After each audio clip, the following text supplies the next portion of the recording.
So first of all, you need to understand, I feel that if you're a business owner or entrepreneur, you need to be very optimistic and believe strongly in your products and services. You need to know your why, because there are lots of struggles when you're an entrepreneur, when you're the owner of a small medium business, no matter where you are in the world. So you need to be very optimistic. You need to think positive thinking, and you need to believe very much in yourself. Welcome to Biz Help for You, the show that saves you the expensive learning curve by providing advice from industry experts in every facet of the entrepreneurial journey. Too many small businesses collapse. According to the U.S. Census Bureau, 20% fail within their first year, and less than 35% make it to their 10th anniversary. The goal of this podcast is to change that statistic. So if you're interested in learning more to be a successful entrepreneur, tune in today.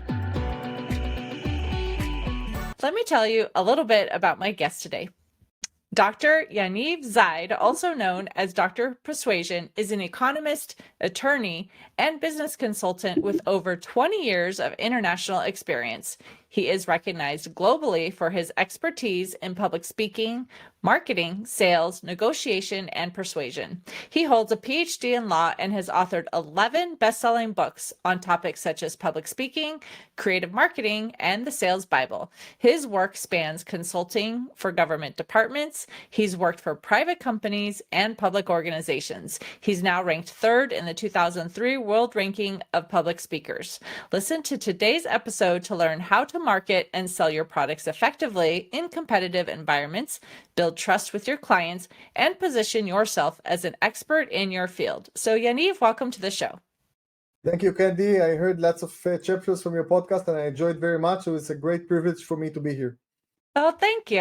Well, I'm looking forward to our conversation. But before I ask you questions on the topic, I'd love for you just to tell me a little bit about what inspired you to create Dr. Persuasion and how did it develop into the successful career that you have now? Okay, great. So I'm 47 years old now. I live in Tel Aviv in Israel. And when I was a student, when I was 23 years old, I studied law and economy and I joined the debate society in my university. And I participated in many competitions in debate, championship, world championships, European championships. And then I realized that this is something that people need to know, and they that they don't teach us this in school or college. And there is a really big gap. I studied law, for example, so they taught me, criminal law and public law and everything. They taught me everything except three things: how to talk in front of judges, how to write legal documents, and how to market myself as a lawyer. And now you finish 4 years of a law degree, and then you go out to the world, to the field, and then what you need to do, you need to market yourself, you need to talk in front of judges, you need to write documents. So nobody taught you the practical tools. And I study economy as well, and the word marketing almost didn't mention it in the entire degree, 3 years of degree in economy. Yes, not geographic or something like that.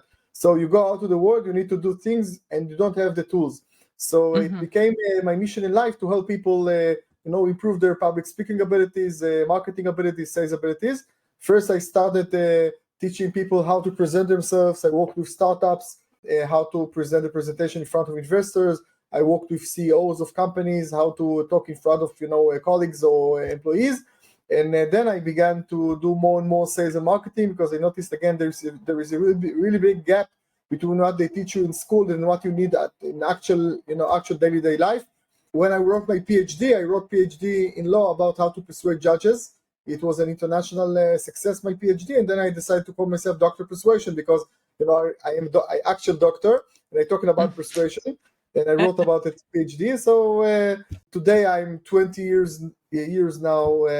I've been doing it for 20 years now. So thousands of lectures and workshops in 4 continents, 11 books, as I mentioned, and I love it very much. And I help entrepreneurs and small, medium businesses and companies to develop their business to success.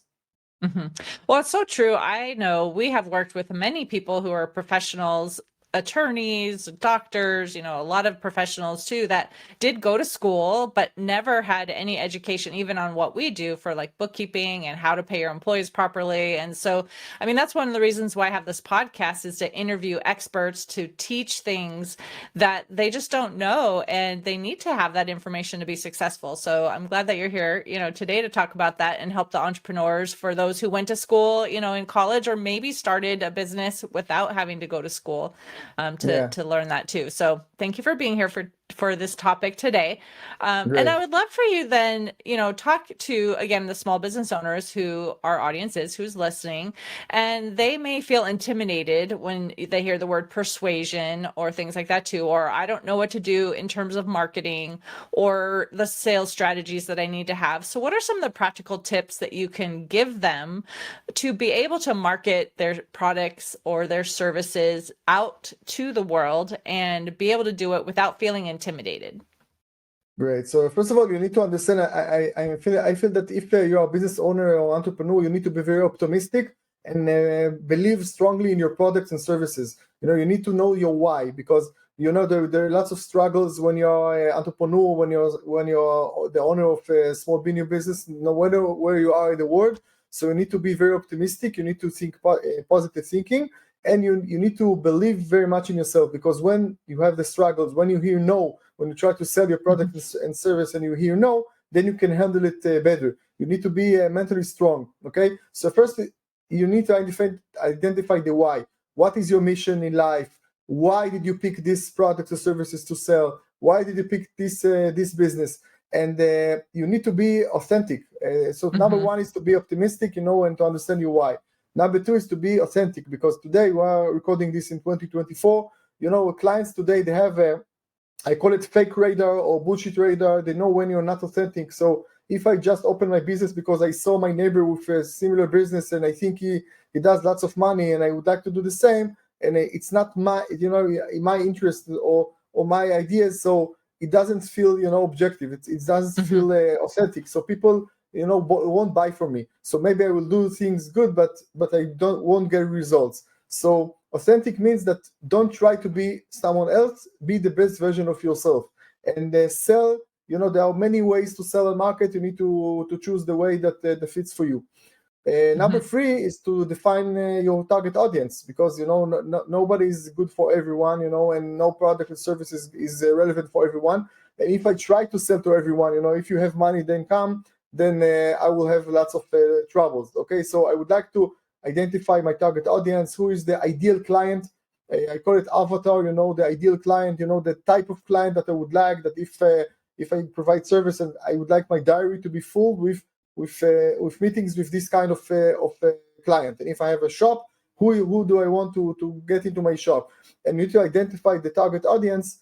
Again, this is something I work with clients, with startups, with companies, with entrepreneurs when we begin our consulting. And sometimes I ask them, who do you sell to? And this is the first time they think about it. So most people, they just say, okay, I have a product or I have an idea, let's start selling it. But you need to identify who is the target audience.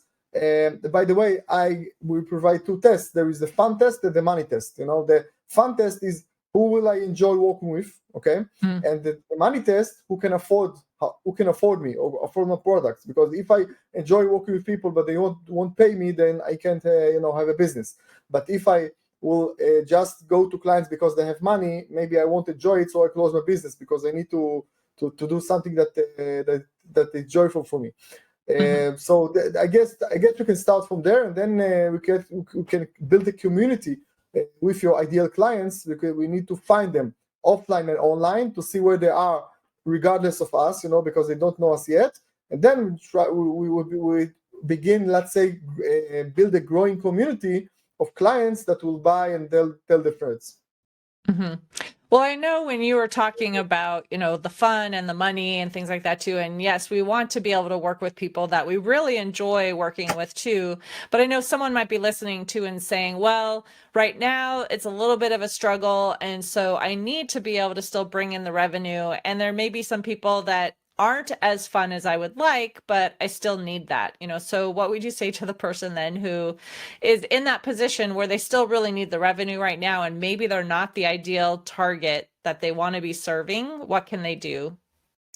First of all, fun is the ideal situation. It's not like all of us, every day is fun and every morning you get up in the morning, you have full energy. But for the long term, if you build business for the long term, I need to work with people I love working with.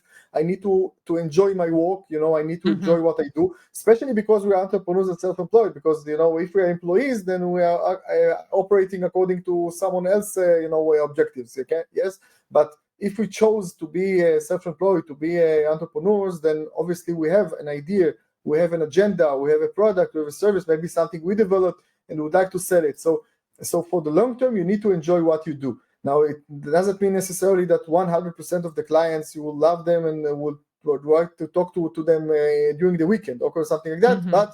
But the ideal situation is do something you love, work with people you love.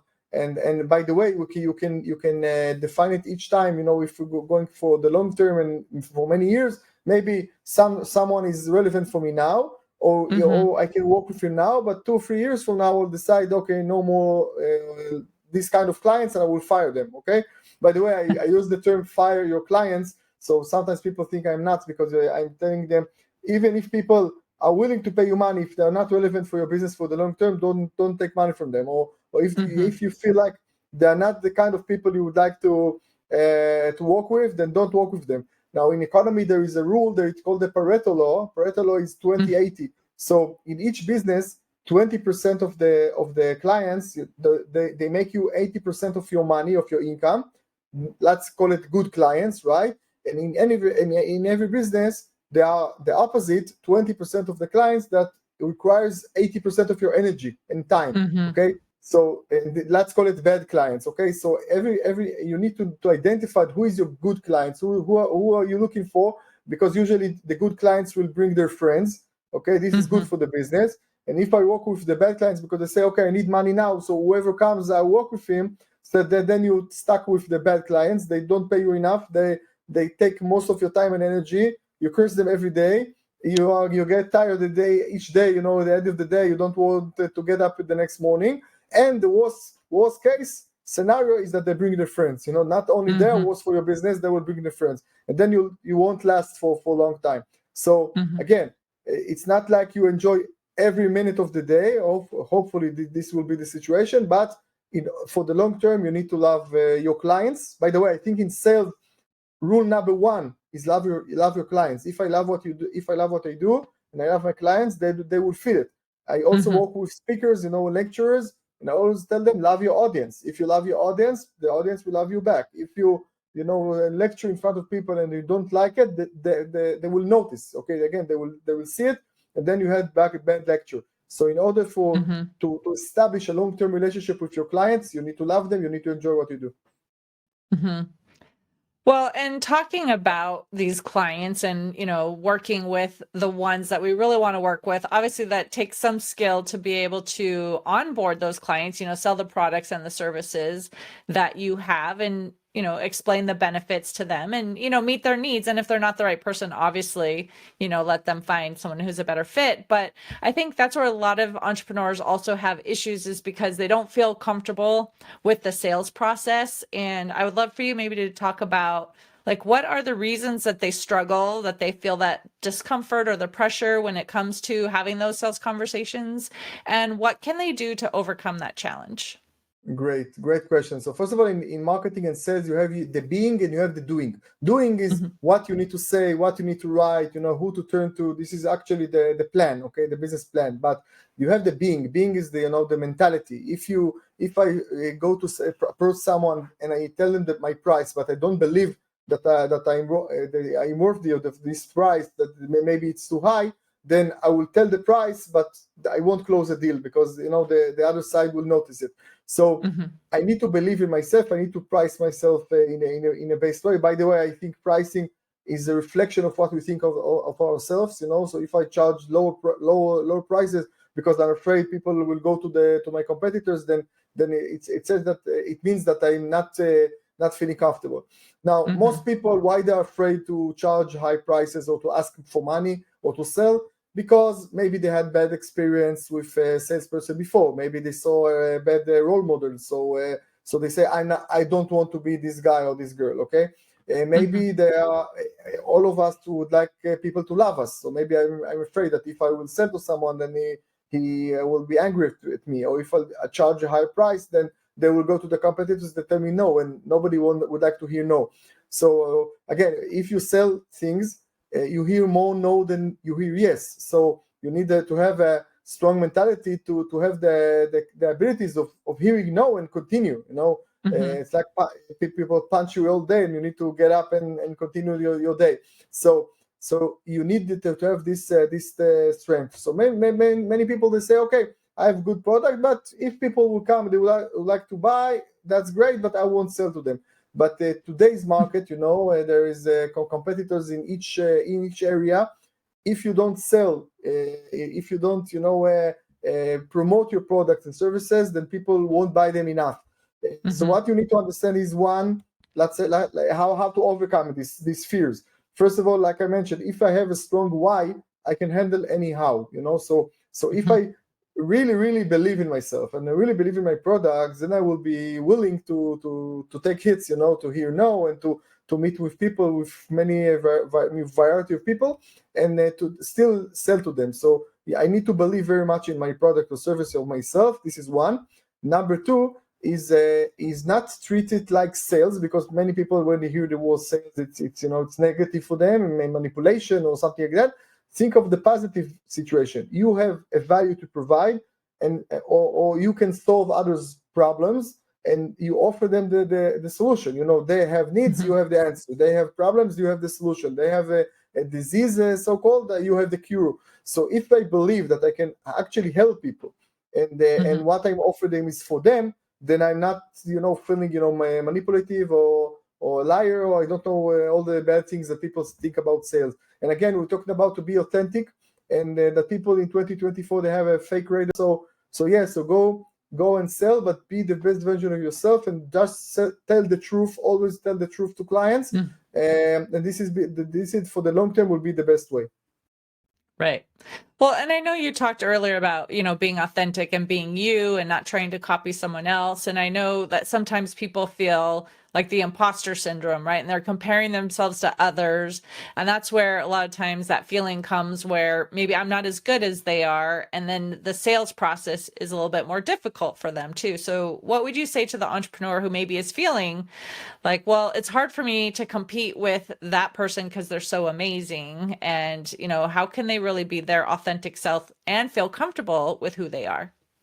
Great, great question. First of all, there is the Facebook illusion. There's the syndrome that when we see other people online, Facebook, Instagram, TikTok, whatever, then we think everyone is perfect but us. Everyone, they are great parents. They are great. They have a great business. They have a great career. They have great, relationships. Just me stuck with my shit and my interruptions and my bad relationship with my parents or kids or whatever.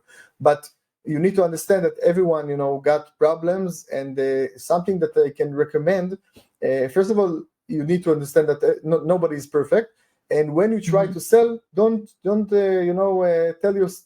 tell about yourself like you're perfect. Okay, I tell my clients all the time, you need to be Batman and not Superman. Okay, now what is the difference? Batman and Superman, are both superheroes, right? And they both look like human being, but Superman is not an actual human being because he came from another planet. So if the Superman will provide me a workshop how to fly, and I will sit in the first row and I will write everything and I will listen to everything, and they will explain exactly what to do.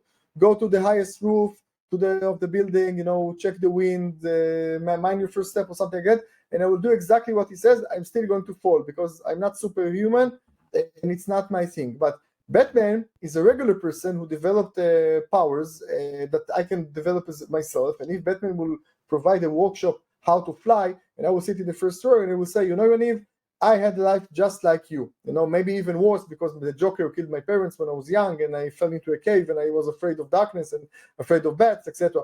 And I developed my abilities to fly. This is what I do. You can do the same. Then I can relate to him, because is not perfect because he has flaws, and he's talking about it. So I can say, okay, he had his thing, I have my thing. He has these difficulties, I have my difficulties. But this is not only inspiration, but also practical tools how to do it. So people relate today not to perfect people, not to Supermans, or Wonder Womans. They relate today to Batman. So be authentic and tell about not just what you're good at, but also your flaws. Now there is a balance. You can choose what to talk, what to tell to who. Okay, there is a, I don't know if you know, but there is a line of lectures today in the high-tech companies. It's called Cup Nights.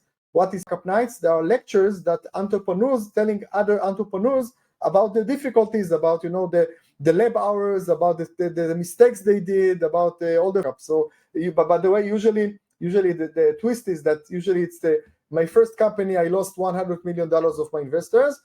My second company, I closed it and I got divorced. And my third company is PayPal, something like that. So usually you don't hear stories like my first company, I burned $100 million of investors. My second company, I closed it.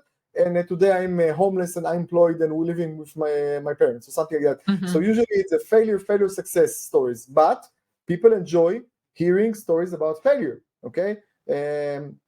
By the way, if you look at President Trump, he wrote a book about negotiation in the 80s, okay? And the book itself, it became a bestseller book. But the book itself, it wasn't a bestseller because he was a realtor, a real estate man, because he was a real estate man in New York. He inherited the money. He was second generation. So just in New York City, there are thousands like him, okay? So it's not interesting. What was interesting in the book is he inherited I'd say something like $400 million.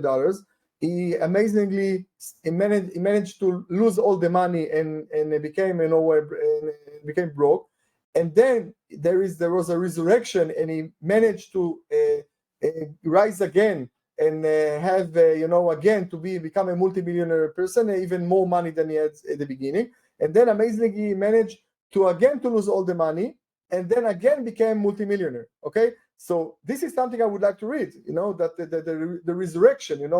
How you can rise from your falls. Not I had that money and I invested $500 million and then I made it $1 billion. Okay, not interesting enough. But I lost and came back, and again lost and came back. This is something people would like. So again, don't make up stories. Okay, you need to be authentic. You need to be just tell stories that are relevant for your life, and you can choose what to talk to. But again, don't mind others. Be the first version of yourself and be authentic. Sometimes it's great, and people will love it, and people will buy from you if they relate from you. If they relate to you.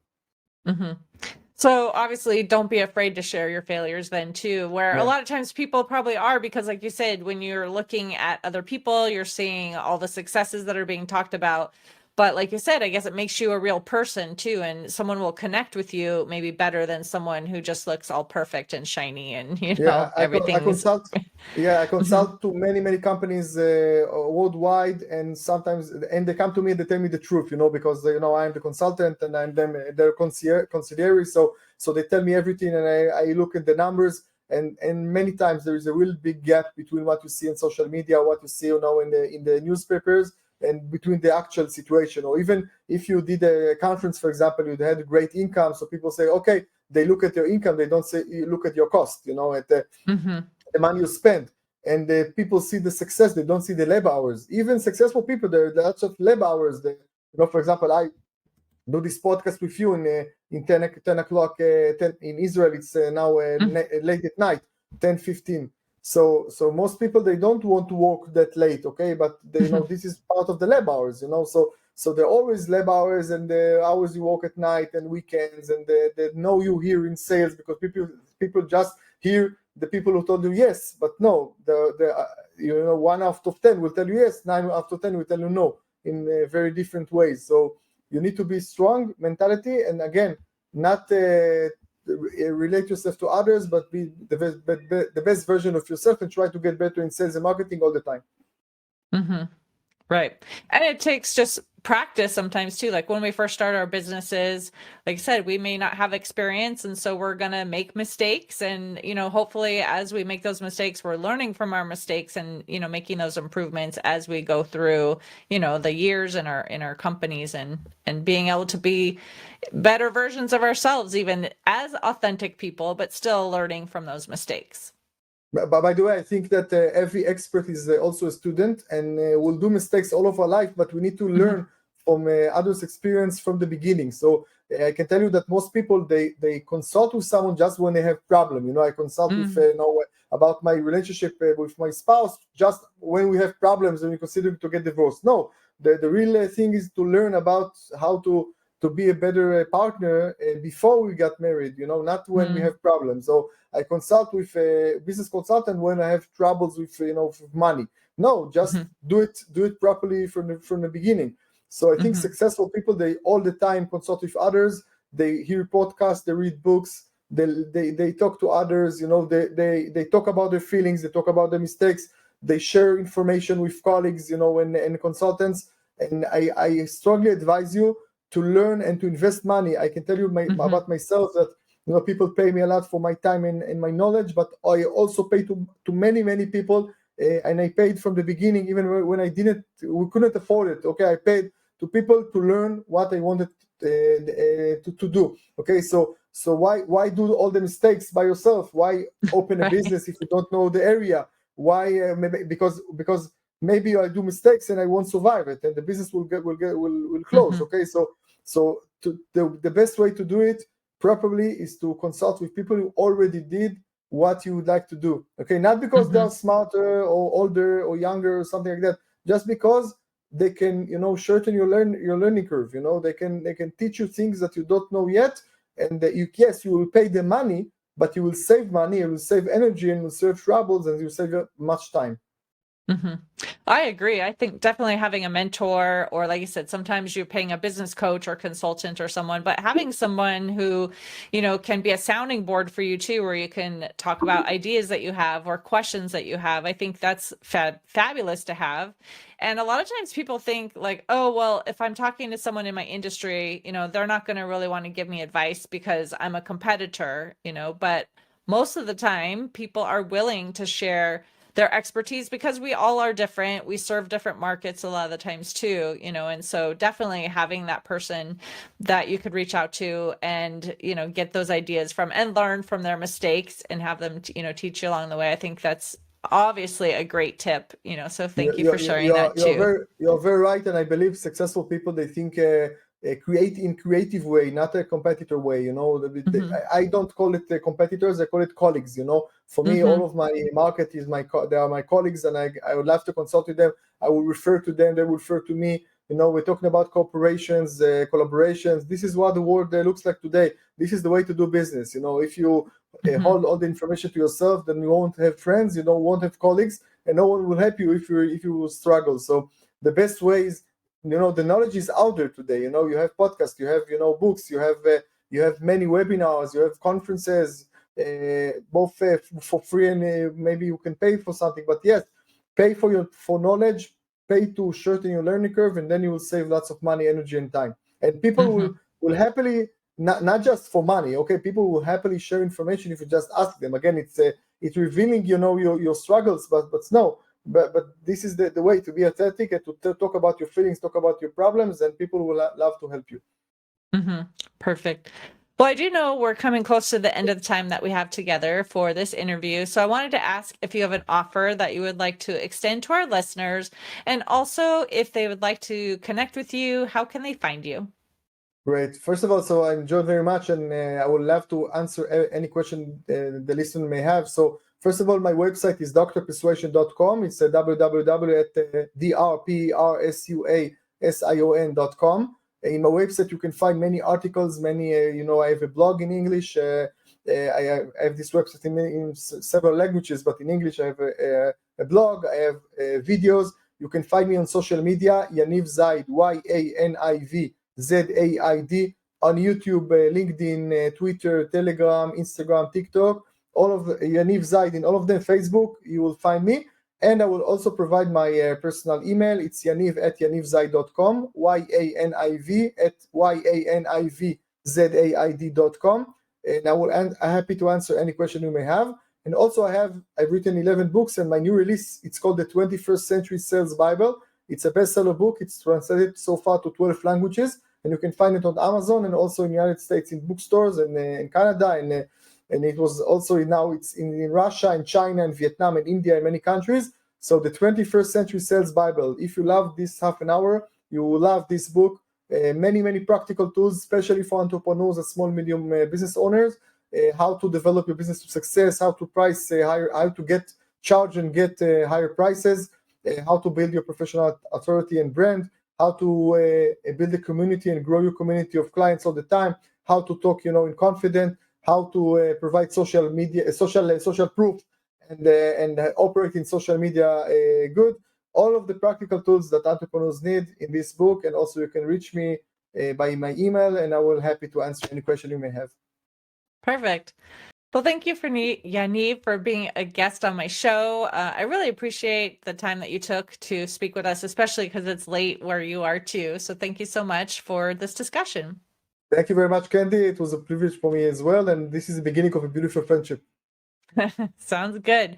And to you, the listener, if you enjoyed today's topic and you want to hear additional information, you can find access to exclusive content in the show notes. Thank you for tuning in today. Would you please share this episode with those you know and leave a review on your favorite platform? And if you find our show informative, would you consider being a financial sponsor to help me continue my mission to educate business owners? A link is located in the episode description, and no amount is too small. I'd really appreciate your support. If you are interested in connecting with our guest and receiving the offer they had to share, a link to our resource page is in the show notes. Finally, if you have any bookkeeping or payroll needs, reach out to us at 310-534-5577 or contact@abandp.com. My team and I are eager to assist you. Until next time, have a great day. Thank you for listening to Biz Help for You. Please join your host, Candy Messer, again next time. Have a terrific day.